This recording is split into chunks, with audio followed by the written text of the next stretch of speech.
Okay, this is for a way of throw. Your question is, will juggling and kicking high, the ball high, be enough to improve your touch without a wall?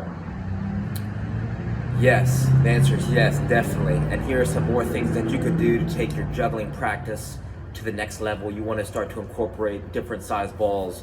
You could use anything you have. I'd encourage a tennis ball, a size 1 ball. You could also use a 2.2 pound heavy ball. This was, I asked my buddy, is on Instagram, it's underscore ty.fitness underscore. This is someone who's juggling, who's doing juggling combinations and patterns that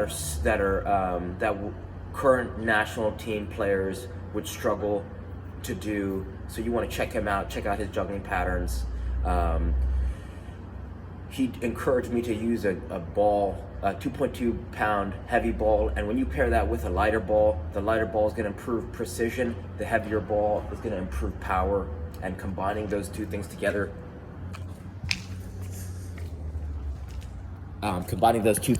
it's going to take your training to the next level. The next thing you could consider is investing in a ball on a rope, right? A kick trainer. Morning. You could invest in a skills kick trainer. I like this. There's a Sense ball, which is a little bit bigger. I like the skills, the SKLZ kick trainer. It's cheap. It's on Amazon. You could beat it up. Right, my dog chews on it, and I still have a lot of I'm not worried about it, and it's the most, I believe, the most underrated youth soccer training tool because it's portable, it's lightweight, it's cheap.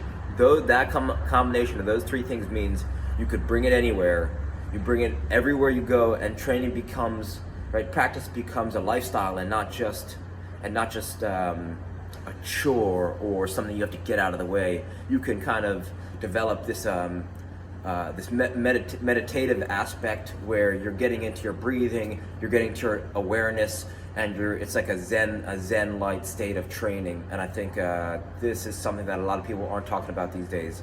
So you could make that if you're trying to keep cost in mind, right? So size 1 ball, a length of rope, you could tie it off at a handle.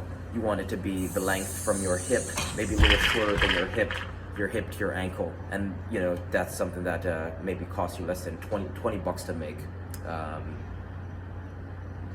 No wall. Yeah. So when I went to Paris, I brought my skills kick trainer, and just walking around the streets of Paris in one day, I probably got close to 4,000 touches at least, right? And it was effortless. It's effortless. Yeah, so I wouldn't worry about not having a wall, right? You could find a wall anywhere. I wouldn't go out of my way just to reach a wall. You could use a skills kick trainer. You could use a heavy ball and a light ball, and you could also use this is a RMT rope. This is something that's completely changed my life. It's invented by David Weck. This one in particular, I went to a West Marine, or just a boating supply store, and they have some soft rope. You want your RMT rope to be a little bit longer than you are tall. I'm 5'10" on a good day. This rope is about 6.5 feet, but you could always tie it down, shorten it with some knots, and use the knots as handles. If you search alternating underhand sneak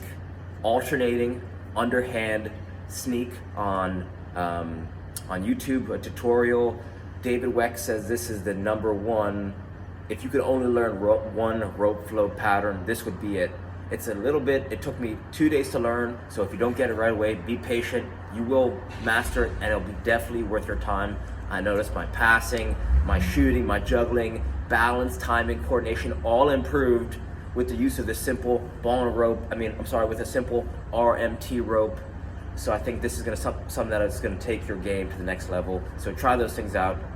Definitely check out _ty.fitness_ on Instagram, and invest in a tennis ball and maybe a heavy ball, or it could be an oversized pumped up basketball, or you could use dog toys. Right, the whole idea is get a collection of different size balls to improve to challenge your that brain foot connection, right?